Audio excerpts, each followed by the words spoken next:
Ya. Y vamos a hacer la clase 7 si no estoy mal, que es la que tiene que ver con la detección de anomalías y de visualización de dimensionalidad.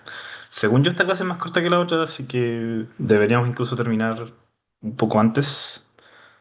Pero eso. Lo que les quería decir, sí, que subimos el proyecto, o sea, como la primera entrega del proyecto, y les sugiero que no lo dejen a última hora. Bueno, y también de más decir que pueden usar ChatGPT, pueden usar cualquier modelo de lenguaje que quieran, pero no me copien y peguen el código porque se está teniendo cuidado en, en revisar, que al menos lo pensaran un poquito antes de responder las preguntas. Eh, y eso, no lo dejen para último momento porque se les va a juntar mucho. Sí, Tama. Hola, hola, profe. Una duda sobre eso. Se espera que esta entrega se trate como igual que los laboratorios. Por ejemplo, en GitHub se cree como una rama aparte para trabajar este proyecto paso a paso y después se hace como un merge con la rama principal o eso se hará al final. No sé si Lo ideal es que para resumir. lo trabajen así. Ya, igual que los laboratorios. Sí, igual que los laboratorios. Ya, Bueno, eso, gracias. ok. ¿Más preguntas?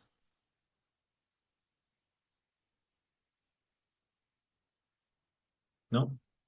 Ya.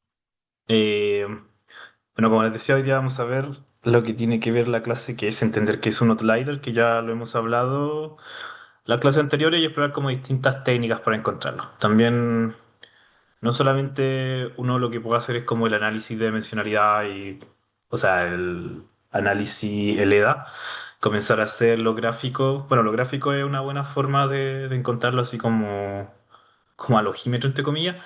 Eh, pero existen algunas cosas un poquito más sofisticadas que vamos a ver ahora.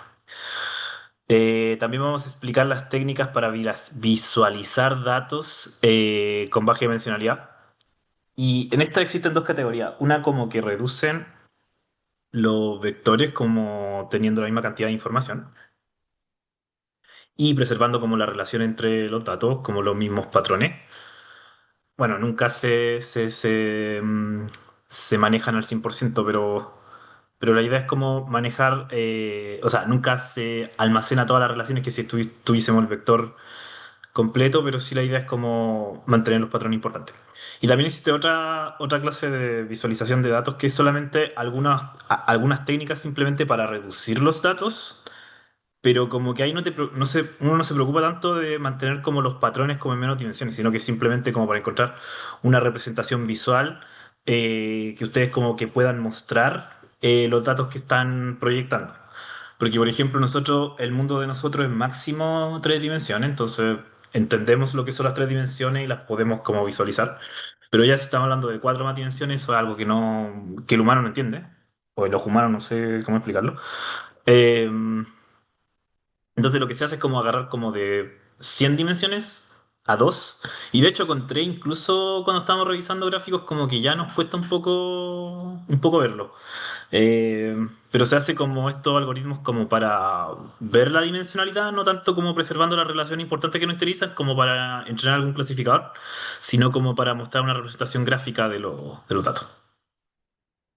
Entonces, eso. Entonces, lo primero que vamos a ver es detección de anomalías. Y bueno, ¿qué es una anomalía? Como ya lo hemos hablado, una anomalía en inglés, un outlier, que es un dato que es como significativamente distinto a otro. Acá tenemos un ejemplo de un gráfico que, bueno, esto es un GIF que no sé por qué acá no se muestra bien, la verdad, pero en el notebook, cuando lo cargué en el Google Colab, tampoco me lo mostraba bien. Pero esto es simplemente LGX y LGI.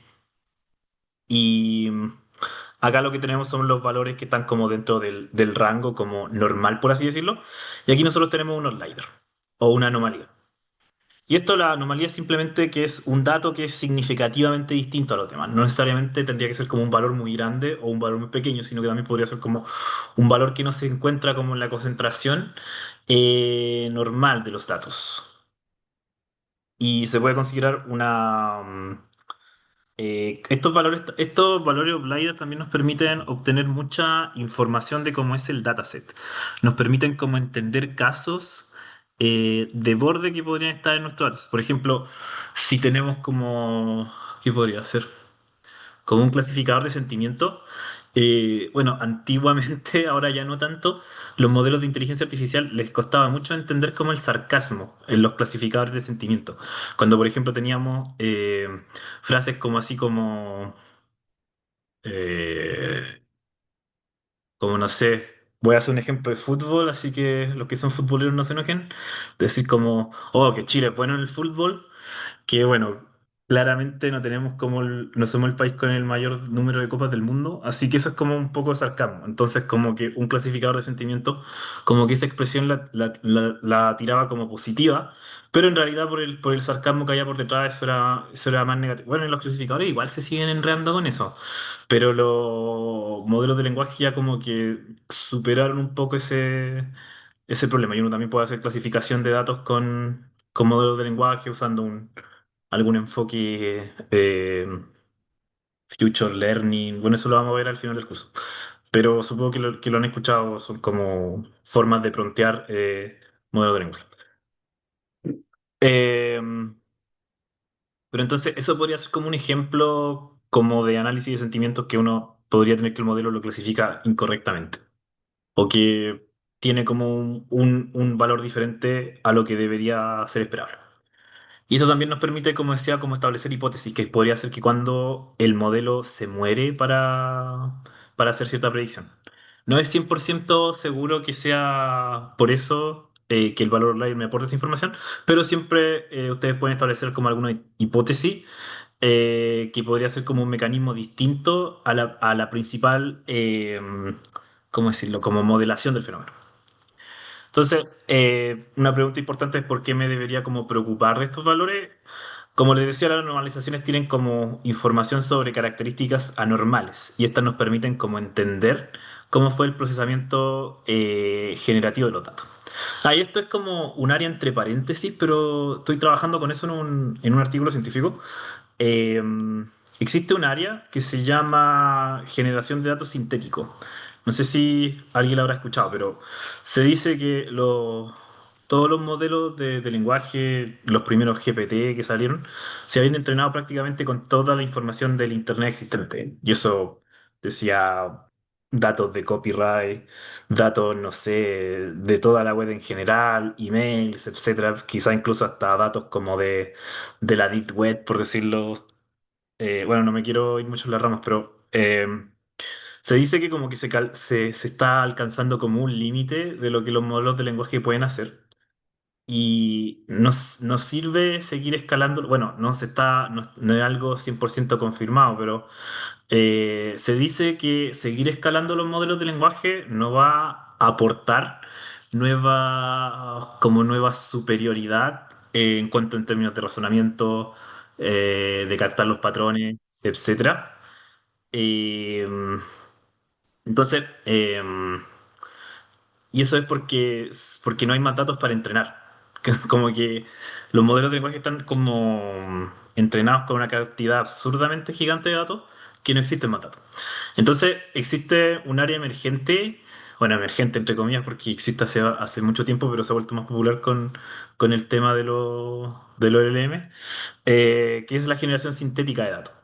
Entonces, por ejemplo, una aplicación directa de eso es lo que tiene que ver con datos que están relacionados con la medicina. Por ejemplo, datos tabulares que tiene que ver con el registro de pacientes. Por ejemplo, piensen que soy un GP, o sea, un médico general. eh, y no sé, quiero ver si es que un paciente que viene a la consulta tiene, no sé, es que podría ser como gastroenteritis o problemas como alcohol. Entonces como que yo le empiezo a preguntar ciertos datos, por ejemplo, la edad, hace cuánto empezaron los dolores, la fecha de la consulta, cuántos años tiene, el nivel educacional. No, eso en verdad no. No, no, eso es más como para otro tipo de enfermedades. Y le pregunto si es que se ha hecho una colonoscopía, eh, electrocolonoscopía, bueno, no me acuerdo, pero existían como otro tipo de examen que tenían que ver como con la revisión del gastrointestinal. Entonces, toda esa información yo como que la voy registrando como en datos tabulares. ¿Y cuál es el problema? Que esa información es como muy escasa. Generalmente los médicos no la... y de hecho también los médicos no tienen tiempo, están revisando muchos pacientes y no como que no llenan todos los campos que podrían tenerlo. Y con esa información, o sea, con esos datos tabulares uno puede tener como mucha información como para entrenar un clasificador. Entonces, pensé, bueno, un clasificador en verdad podría ser cualquier modelo de IA. Pero ¿qué pasa que tengo, no sé, tengo 100 pacientes y el clasificador va a funcionar bien si es que le tiro 500 pacientes. Ahí vamos a tener un clasificador que realmente va a alcanzar a tener los patrones que debería tener. Entonces, ¿qué es lo que se hace? Existen técnicas que se llaman para generación de datos y esos algoritmos no son como necesariamente cualquier tipo de algoritmo porque tienen que seguir como captando la misma distribución de los datos. El problema es que quizás con una muestra de cien ejemplos va como a alcanzar como cierta distribución, pero en verdad no sería como la real si es que tuviese una muestra más grande. Entonces, lo que quiero decir es que con esta área de datos sintéticos, como que se pueden hacer como técnicas de data augmentation y como poder entrenar un clasificador con menos datos.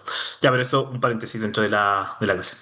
Eh, entonces, bueno, entender las anomalías es importante también en generación de datos sintéticos porque permite como crear nuevos outliers que también aportan información a cualquier modelo que yo esté entrenando. Bueno, y desde un punto de, bueno, y también esto está relacionado con lo que está diciendo, desde un punto teórico permite como el mejor entrenamiento de los problemas modelados y desde un punto de vista práctico permite mejorar el proceso de adquisición de los datos y la precisión de los modelos. Eso en términos de entrenamiento y evaluación. Antes de seguir con el resto, hay que hacer una distinción en lo que es la detección de outliers y el novelty detection. El novelty detection, de hecho, es toda una disciplina aparte que no la... De hecho, creo que no la cubrí en el curso, si no estoy mal. Pero el novelty detection es como cuando nosotros queremos como detectar outliers, pero en datos nuevos. No a nivel de entrenamiento, o sea, no al nivel como de curación de datos, sino como, o procesamiento de datos, sino como a nivel de predicción. Eh, por ejemplo, yo tengo un clasificador que podría entrenarse para decirme si es que un dato es un outlier o no. Entonces, después tengo un conjunto de testing o de validación y este clasificador lo entrenamos para que detecte outlier.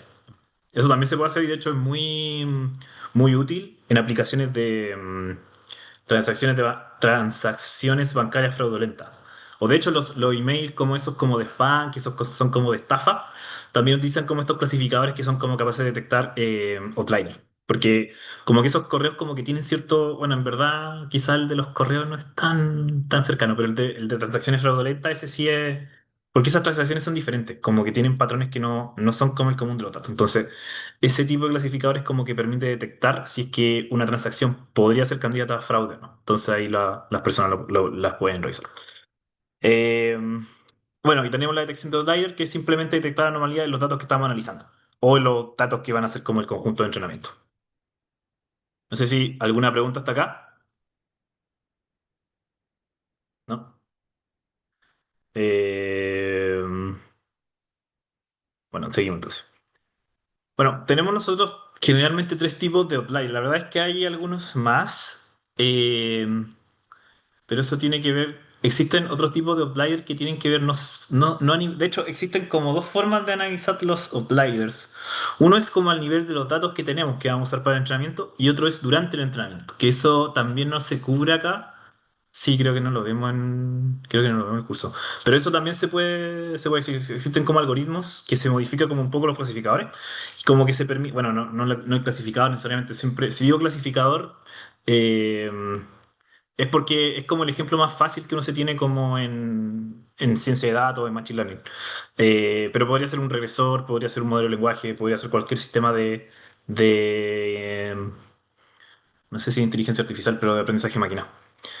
Eh, bueno, y tenemos como a nivel de los datos que nosotros estamos trabajando, que son como generalmente el conjunto de entrenamiento, tenemos como los univariados, que son como una sola característica, y tenemos los multivariados, que es un outlier al combinar más de una característica. ¿Qué se refiere a esto? Que, por ejemplo, si yo tengo como los datos como separados, yo no veo como ninguna anomalía, pero si los analizo al conjunto, ahí sí se nota la anomalía. Y eso podría ser, por ejemplo, no sé, tengo una persona, ¿qué podría ser? Como la edad y el peso. No, no, no. Sí, como la edad y el peso podría ser. Como tengo una persona de un año que pesa 200 kilogramos, ya eso es extraño. Pero por ejemplo, tengo una persona de un año y tengo un peso sin saber la edad de 200 kilogramos. Bueno, 200 kilogramos ya igual ya quizás me fue mucho. Ya 100 kilogramos. Eh, Eso es como más normal. Bueno, aunque estaba viendo como slider, ya 150. Eh, Eso es como más como extraño. Bueno, ¿y cómo? Bueno, no sé si se entendió esto, ¿cierto? Que esto es importante, porque se aplican diferentes técnicas. No sé si hay alguna pregunta. No. Ya. ¿Cuáles son las posibles fuentes de outlier que podrían ser? Bueno, podrían ser errores al transcribir los datos, errores en las mediciones, errores experimentales, errores del procesamiento, al extraer o mezclar los datos que no son compatibles entre sí. Por ejemplo, si es que quiero trabajar. Yo, por ejemplo, en el paper que les decía antes, estoy trabajando con distintas fuentes de datos de un hospital. Que lo que pasa es que el hospital como que tiene varias, como que se dice hospital, pero en verdad son como varias, como que tiene varias sedes. Sí, como una forma de decirlo, como varias sedes. Por ejemplo, tiene como em, por ejemplo, es como que tuviese una en Santiago Centro y la otra, no sé, está en Estación Central o en Providencia o en cualquier otra comuna de Santiago. Em, pero es como el mismo hospital en sí, solamente que las sedes están separadas por cosas geográficas nomás, o estratégicas. Eh, y como que cada sede tiene como su propio sistema, pero analizan la misma información. Lo que puede pasar es que yo podría tener como eso, como que los mismos sistemas como que me devuelven el mismo Excel, pero con los nombres de las variables diferentes. Entonces cuando yo lo intento cruzar, como que queda embarrada porque las variables no se conectan entre sí. O podrían hacer que una sede como que tenga un sistema con una columna extra, que es como un análisis que ellos hacen como internamente y yo cuando las cruzo como que me aparece una columna en la nada. Entonces, eso también me puede generar como algún tipo de que los datos se mezclen o que que los datos queden como no interpretables o cualquier cosa. Y ahí pueden aparecer outliers cuando pasan cosas raras. O, por ejemplo, también errores experimentales. En el doctorado estoy también trabajando con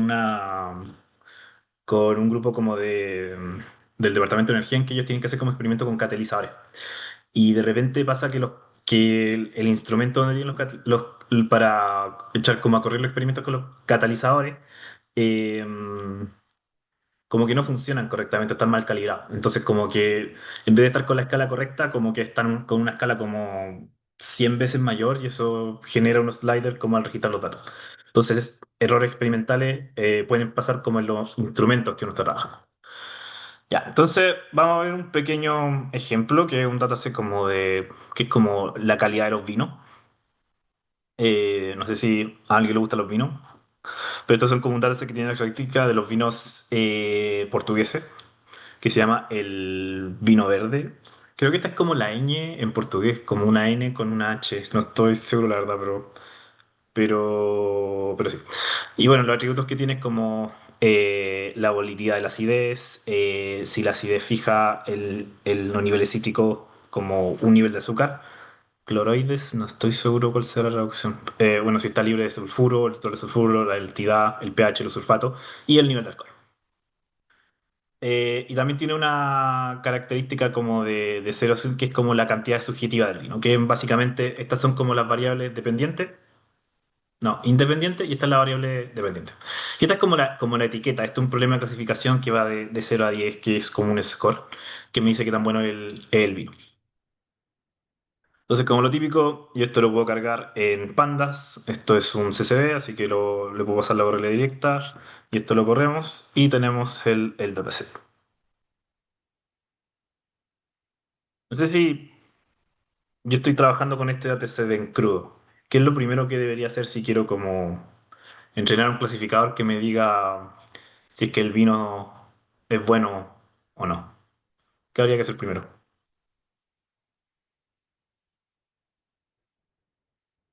Esto lo vimos la clase pasada. A menos conmigo, no sé si con él, no, con él. Sí, lo vieron conmigo.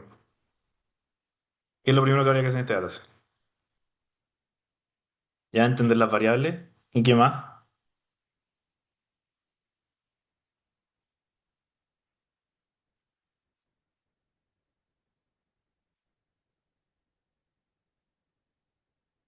Esto lo tienen que hacer por proyecto, así que ya la E de la partición sí, pero estaba pensando en algo un poquito. ¿Escalado? ¿Ya? O sea, Future Engineering, ¿cierto? Claro, pues si me importa la distancia y quiero graficar, sí. Exacto.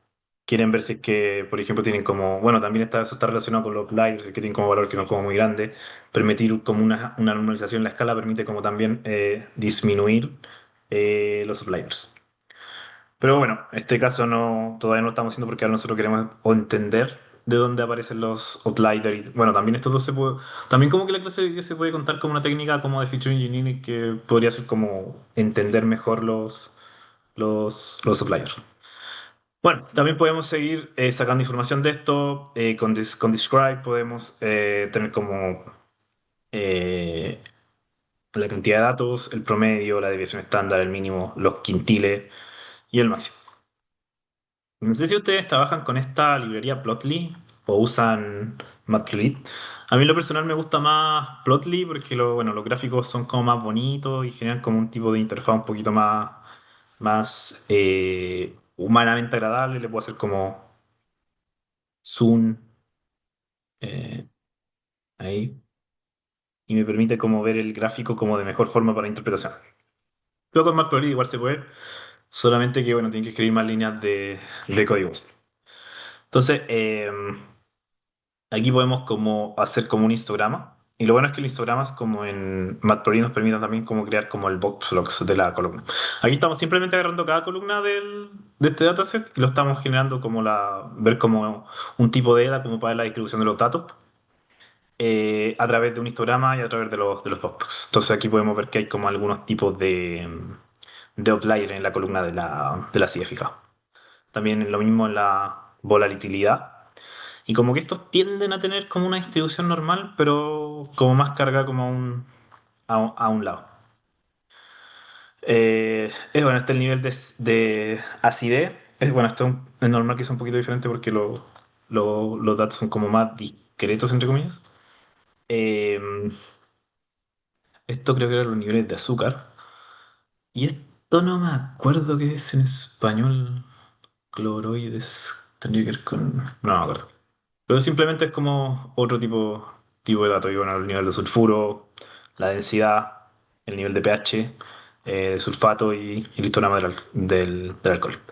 Hoy también pueden agregar como la calidad, que esto también nos permite ver como dónde están concentrados los distintos tipos de vino. Como que las categorías 5 y 6 son donde se concentran la mayor como porcentaje de todos los vinos que estamos revisando. Bueno, aquí para manejar como tenemos, bueno, como les decía, habían dos tipos de anomalías que tenemos, que son las univariadas con las multivariadas. Y aquí vamos a revisar algunos algoritmos como para trabajar con las univariadas. Lo primero es como la desviación estándar, que bueno, aquí nosotros vamos a asumir que la columna distribuye de manera normal. Esto podría ser no siempre así, por eso lo bueno es siempre hacer alguna edad como para tener como alguna intuición de cómo se distribuyen los datos. Por ejemplo, la densidad tiende a ser como normal, el pH, bueno, en verdad los sulfatos también, pero como que se carga un poco. aquí ya como que está más difuso según yo. Eh, bueno, aquí también tiene una distribución normal. Entonces, bueno, si nosotros asumimos que esto tiene una distribución normal, podemos como asumir la hipótesis de que el 95% de los datos eh, se encuentra a dos desviaciones estándar de la media, mientras que el 99,07 se encuentra dentro de tres desviaciones estándar. Con esto podemos considerar que el punto o sea, que cualquier punto fuera de las tres desviaciones se podría considerar como un candidato a anomalía. Y esto es por cómo estamos distribuyendo los datos. Esto aquí estamos haciendo como un tipo de asunción en cómo distribuyen los datos. Si ustedes se acuerdan de los cursos, bueno, igual acá no toda la gente es de UCHEF, pero al menos los cursos de probabilidad estadística existían como otro un montón de distribuciones más que uno podía encontrar que los datos distribuyen de forma, por ejemplo, estaba distribuciones, eh, oh, no me acuerdo, pero habían varias más distribuciones, pero generalmente había creo que una ley de probabilística o de estadística, no me acuerdo, pero generalmente casi todos los datos o la distribución normal como que se veía mucho en la naturaleza, algo así, no me acuerdo exactamente. Pero generalmente los datos tienden a tener una distribución normal. Entonces aquí nosotros podemos tener como este gráfico que la mayoría de los valores se concentran acá como en la guata, por así decirlo, y como los más anormales como acá en las puntas. Y aquí nosotros podemos como, esto puede tener como distintos valores, que podría ser como la campana, ese era el nombre.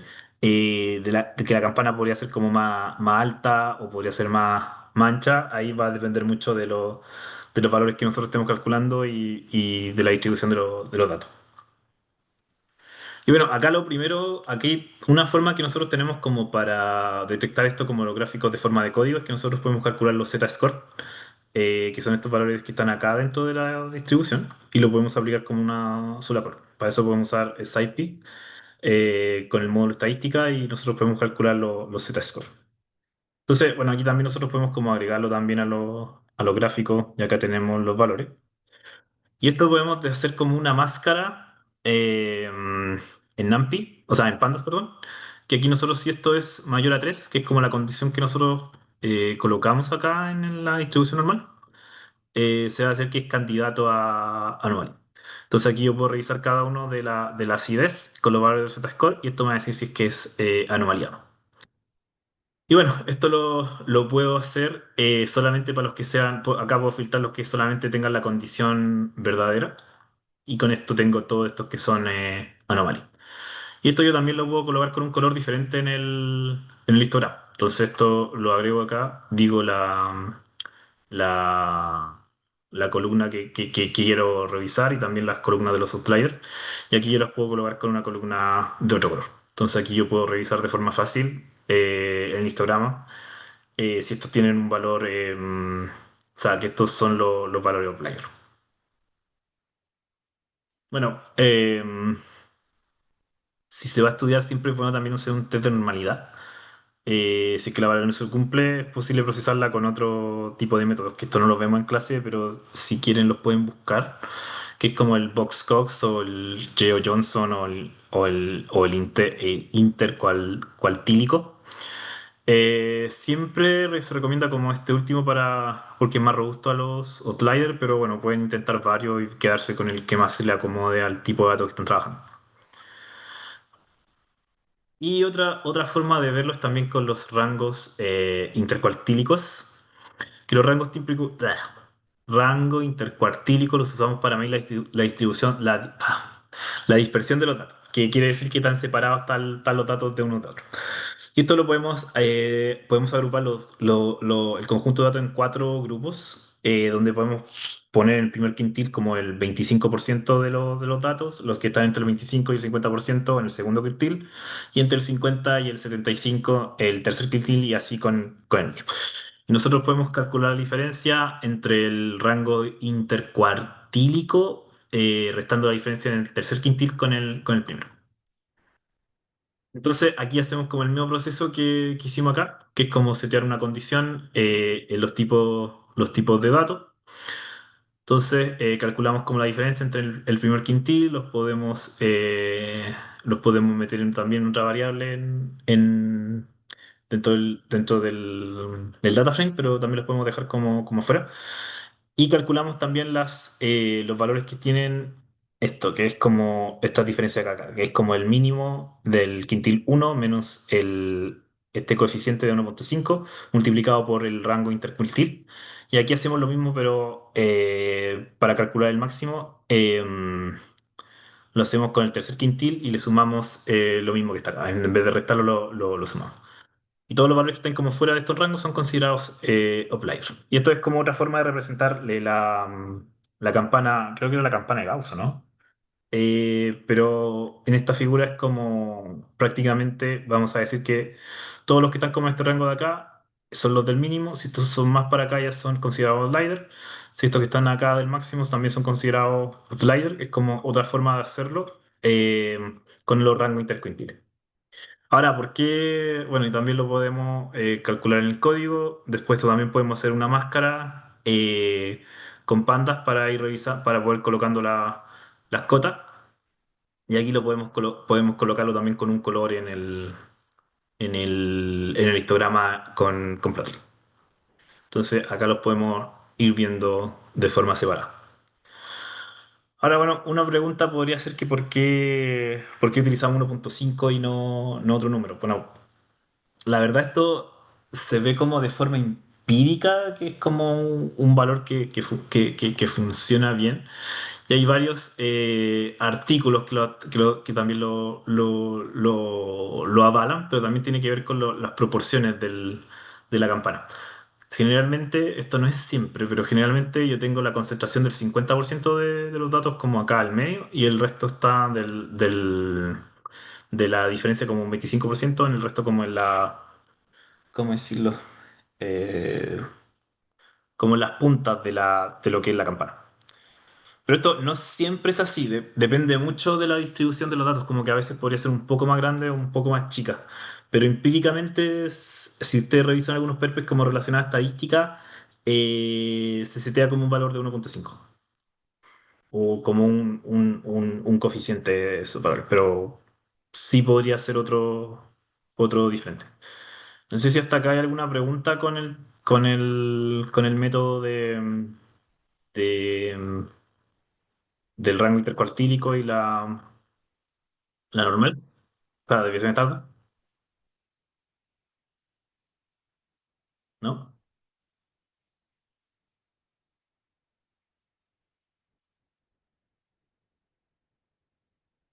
Bueno, aquí lo que vamos a ver ahora es un poco entre paréntesis, eh, qué es lo que es llamado como la reducción de dimensionalidad para visualización. Como ya hemos visto en las clases anteriores, las observaciones se componen de muchas variables que son distintas. Que nosotros esto, si lo intentáramos como graficar en un plot, como esto ya tiene más de 3 dimensiones, como que para el ojo humano es una figura que no podemos como distinguir y menos como observar los patrones que hay. Entonces, en estas características se hace un poco complejo como poder como ver cómo se distribuyen los datos como en un clúster, que eso lo vieron con el Diego la última clase. Eh, entonces, hacer como un tipo de reducción de dimensionalidad también nos permite la detección de outlier y también nos permite como entrenar los modelos predictivos como reduciendo la dimensionalidad y atacando el problema de la maldición de la dimensionalidad.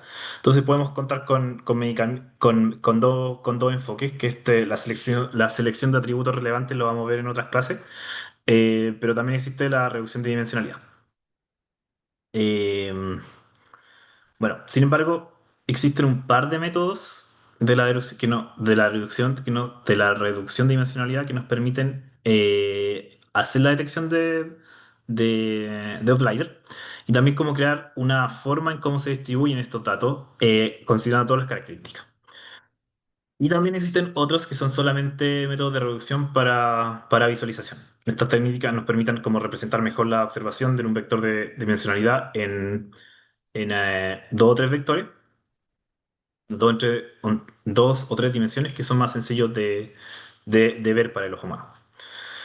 Entre paréntesis, el Mindful Learning es un enfoque de reducción de dimensionalidad no lineal, que esto está basado para algoritmos que no son, para funciones que no son no lineales. Generalmente los regresores y los clasificadores trabajan con funciones lineales. Y estos algoritmos se basan en la idea de que la dimensionalidad es un conjunto de datos que es solo artificialmente alto. Bueno, solo artificialmente alta, no sé cómo explicarlo. Me acuerdo que lo había aprendido el semestre pasado, pero no lo revisaron en detalle, así que lo voy a dejar como para hacer un post en cursos. Pero tiene que ver con un concepto de topología en matemáticas. Bueno, el primer algoritmo que vamos a ver es el T-Distributed Stochastic Neighborhood Index, que la idea detrás de este método es proveer un método dimensional para visualización, que el objetivo es conservar la mayor parte de la información haciendo o sea, como reduciendo perdón, mantener la mayor parte de la información en una dimensión baja que nos permita visualizar los clusters y la estructura de datos en general. Y este método se basa en las localidades de la observación, como en las observaciones que son similares entre los vectores, mostrando distintos como vectores cercanos y lejanos.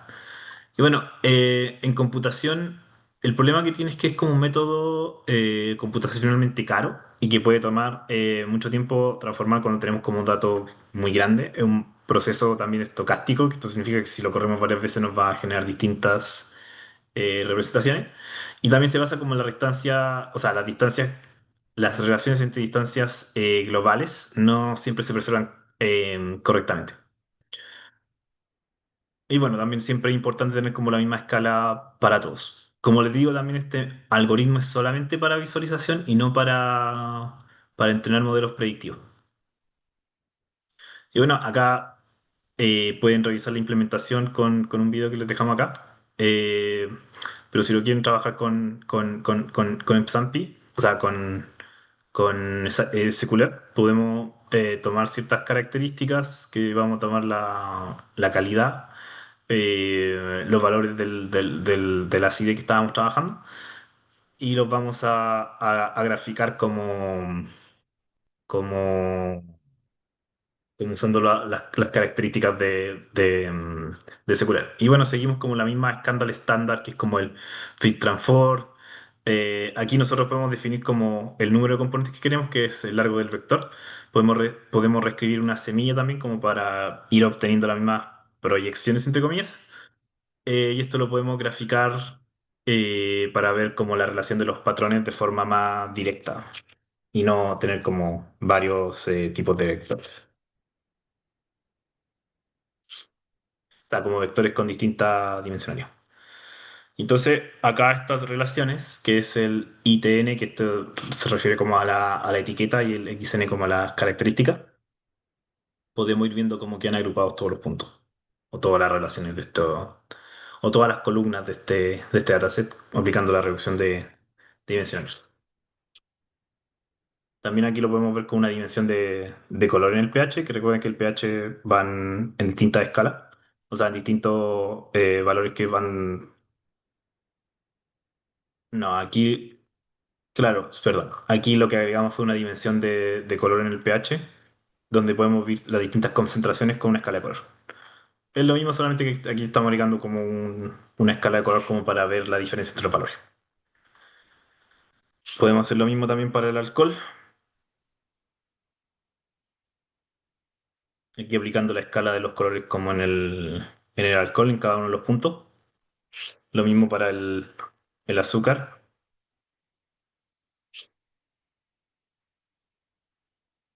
la calidad y la fluidez, y etcétera.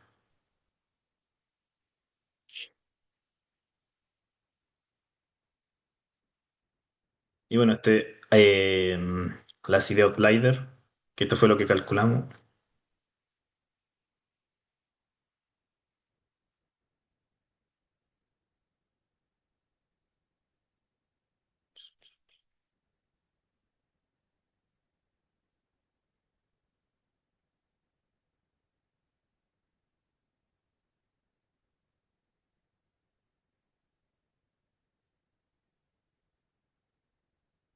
Qué raro.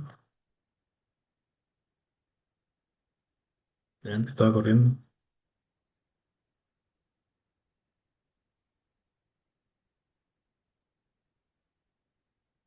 Bueno, no sé qué pasó. Pero aquí estamos colocando como la diferencia entre Uplider que habíamos calculado con los Z-Core delante. Y podemos ver que los Upliders se concentran en esta parte. al haber aplicado el TSN.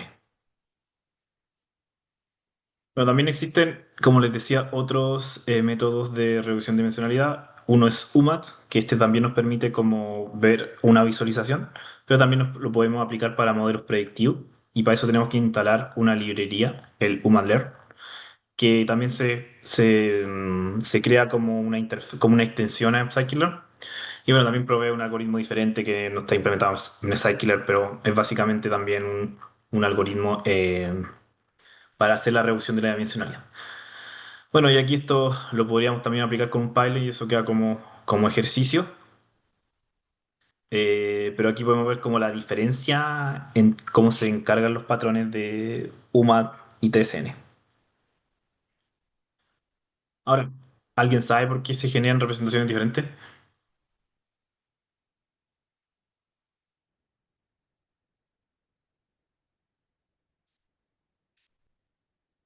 No. Bueno, estos algoritmos lo que captan también es distintos tipos de patrones que hay.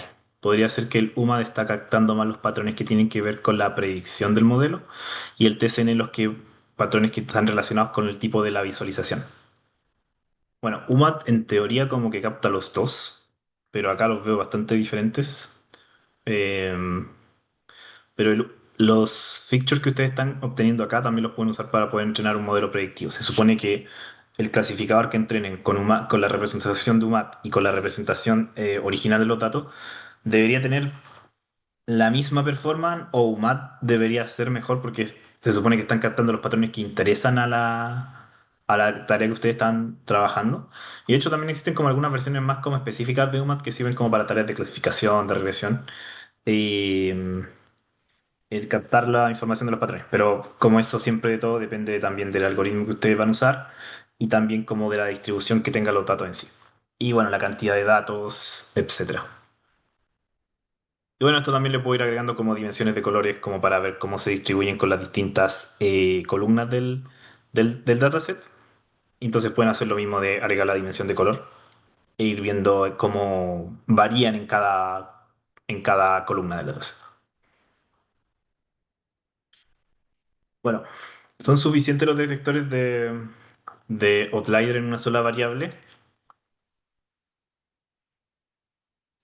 porque necesitaríamos detección de outlier multivariable.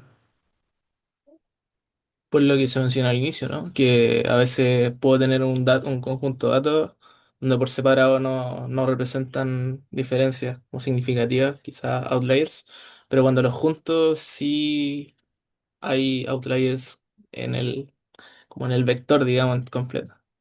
Exacto. Que era el ejemplo que les decía, que les decía al principio. Que, por ejemplo, podría tener el peso por separado, no sé, 100 kilogramos. Eso no es tan extraño. Eh, eso no es tan, bueno, sí es como un poco más, ya bajemos un poquito, 70 kilos. Eso ya no es tan extraño como en el común de las personas bueno, de las personas que habitan el mundo. Eh, pero, por ejemplo, si agrego la edad y, por ejemplo, tenemos un niño de un año que pese 70 kilogramos, bueno, ya ahí hay como alguna anormalidad evidente al mezclar los dos tipos de datos. Y bueno, también podemos tener como la edad como por separado. O una persona, no sé, que viva 100 años, también son pocas las personas que llegan a esa edad. Entonces ahí ya tenemos un outlier sin el peso. Pero si consideramos un bebé de un año que pese 70 kilogramos, bueno, eso ya es bastante extraño. Entonces, por eso existen otros métodos que es como la detección de outlier multivariados. Uno de ellos ya lo vieron con el Diego en la clase pasada, así que no voy a ahondar en mucho detalle en esto, pero son los algoritmos como de clustering, que eso nos permiten como agrupar distintas observaciones según Bueno, existen distintos tipos de algoritmos de clustering. Tenemos algunos que son basados como en la similitud, que son entre los dos tipos de datos que están por separado. O sea, entre dos puntos, entre la distancia entre dos puntos, perdón. Y también otro que tienen que ver con la densidad de los datos. Eh, y esto nos permiten como captar como los outliers que están como en más de una variable. Si se fijan en algunos ejemplos, eh, creo que tenía un ejemplo por acá, ¿no? Por ejemplo, acá estoy viendo outliers que están pasando al considerar estas dos variables. No, tenía un ejemplo. Sí, tenía un ejemplo. Había un ejemplo bueno en la clase anterior, pero claro, se me fue pasarlo. Bueno, pero con el Class Theory pueden encontrar diferentes outliers que están como más de una variable. Y bueno, el algoritmo, pueden usar todos los distintos algoritmos, pero uno es el de scan, que básicamente es un algoritmo que está basado en la densidad, que es distinto a los algoritmos de Gaussian que están basados en la distancia entre los puntos. Y su funcionamiento es que yo defino como varios core point, que estos core point contienen como un punto mínimo de vecino cercano, que es como un radio, no me acuerdo cómo se llama esta letra griega, epsilon, no. Bueno, Sí, epsilon. ok, en epsilon. También podemos definir los boarding point, que es un punto que no es un punto score, pero que es alcanzable por un punto core, bueno, y también por un radio que nosotros definamos. Y el outlier es un punto que no es un punto core y a la vez no tiene camino hacia un punto core o hacia un boarding point. Que si lo podemos revisar acá, son estos valores base, no, el valor n que está detallado acá. Y bueno, el de scan también ustedes lo pueden implementar de la misma forma con SQLearn, que tiene también algoritmos de aprendizaje no supervisado. Y aquí ustedes pueden como definir como el rango en el epsilon, el tamaño del radio que ustedes quieren. Pueden también buscar donde están los puntos core. Eh, y acá pueden también notar como con -1 los que son como outliers. Y también lo trabajan con todas las características del dato. O también pueden hacer como una reducción de dimensionalidad primero y después aplicar el, el DevScan. Ahí, ahí depende de usted. Aquí solamente lo hicimos con los valores de UMAT. Y aquí podemos ver que existen valores de detección de anomalías que están marcados con los naranjos, que los seteamos como -1. Entonces, al formar todos estos clústeres, podemos ver lo que forma un valor outlier en estos valores naranjos. Y bueno, si ustedes se fijan, al mirarlo como en el gráfico, a veces no es tan obvio. De hecho, el DevScan no es como tan obvio como al ojo humano como para visualizar los grupos, ya que está como basado como en las densidades, pero para otros casos que los que yo no he revisado con el Diego, eso es como más útil. También podemos verlo como a las otras variables, como agregar una dimensión de color como un poco más, con más categoría, entonces como podemos ver como cierto orden de outlier, porque los outliers generalmente no es como 0 y 1. Hay algunos valores que son más outlier que otros.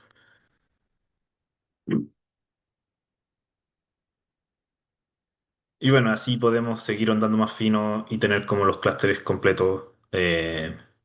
Los podemos también como agregar como esta columna del número de grupos que ustedes se tienen en el clúster.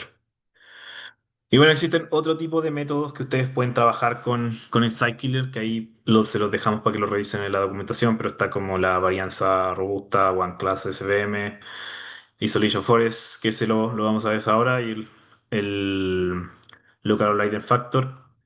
Eh, Ahora, ¿cuál usar? Esa pregunta siempre es un poco difícil de responderlo. Siempre es difícil trabajar con Machine Learning no supervisado porque como no tenemos una etiqueta o un valor al que debemos como llegar, es como difícil setear cuál podría ser el patrón que nosotros queremos capturar. Entonces, por eso el EDA en este tipo de casos se vuelve más importante, como que los tipos, como que la distribución de los datos funciona mejor con algunos tipos de clustering, algoritmos de clustering que están como basados en distancias, y bueno, los valores están como muy alejados entre sí, no tendría sentido aplicar como algoritmo de distancia, quizás de densidad podría ser de forma más fácil para revisar los clusters. Bueno, el último algoritmo que vamos a ver, no, creo que es el penúltimo. Eh, no, después Novelty Detection. El último algoritmo que vamos a ver es el que tiene que ver con la Isolation Forest. Que la Isolation Forest es básicamente ir creando como un árbol de anomalías para encontrar los valores que son como poco y que son diferentes. Entonces, estos son como en teoría más fáciles de aislar o de isolar en conjunto del resto del conjunto de datos. Bueno, ¿y cómo funciona? Nosotros tenemos una construcción de un árbol que es básicamente como los árboles que se ven, como por ejemplo los árboles de decisión. Eh, y en este bosque nosotros construimos, bueno, varios árboles de decisión que se llaman como árboles de aislamiento. Y la idea es que nosotros seleccionamos una palabra aleatoriamente y luego se selecciona un valor aleatoriamente como de corte, que es como entre el mínimo y máximo, que es como, bueno, no hemos visto todavía aprendizaje supervisado, pero cuando vamos a ver los árboles de decisiones, básicamente tomamos un valor, seteamos una condición y eso nos permite como hacer una separación entre los datos. La idea acá es la misma. Después vamos a ir como dividiendo los subconjuntos en dos subconjuntos y con esto, con los valores que están como que son valores al corte o que son mayores iguales, se van para un lado, se van para otro. Y este proceso lo aplicamos recursivamente hasta tener como los valores más aislados. Se supone que los que están como en la parte más profunda, o como las hojas, deberían ser como las anomalías. Y esto están como los primeros, generalmente son como los primeros niveles del árbol que estoy construyendo. Bueno, en teoría, al ser estos pocos, se requieren pocas divisiones, pero esto también, como siempre, va a depender de los datos. Si nosotros tenemos como una idea de que tenemos muy pocos outliers y queremos como algún algoritmo que realmente los encuentre, el Isolation Forest es un buen algoritmo para hacerlo. Entonces nosotros tenemos como un ejemplo en que tenemos una anormalidad de los datos y esto lo podemos, esta anormalidad se hace como la longitud del camino promedio desde ¿cómo se dice? La raíz del árbol hasta cada una de las hojas. Y cuanto más corto el camino promedio, es más alta la puntuación de una anomalía. Y bueno, en términos de eficiencia, este algoritmo es muy bueno para trabajar con grandes conjuntos de datos que tienen una alta dimensionalidad.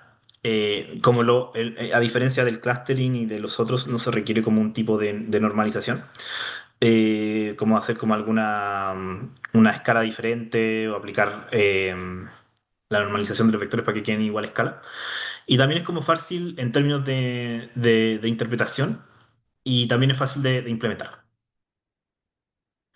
Bueno, si quieren ver el detalle de cómo se implementa, pueden revisar como el código fuente de Scikit-learn o pueden revisar como algún video en YouTube donde explique todo cómo se implementa el algoritmo. Aquí no lo vamos a aplicar en detalle.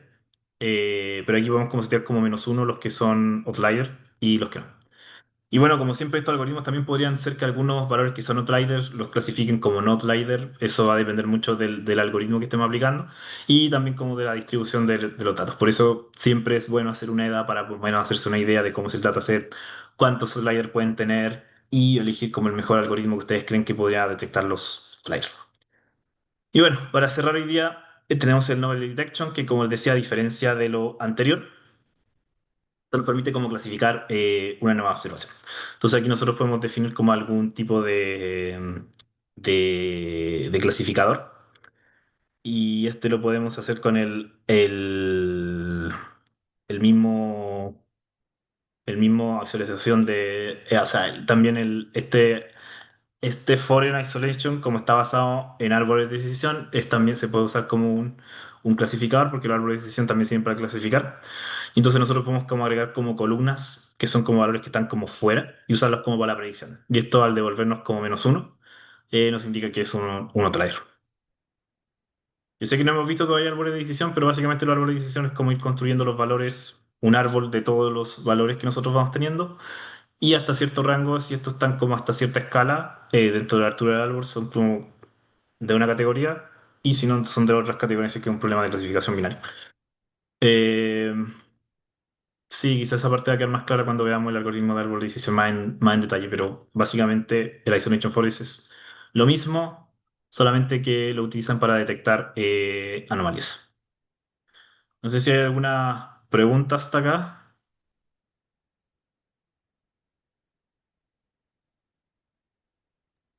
Yo tengo una pregunta. Entonces, Novelty Detection, acá lo resolviste con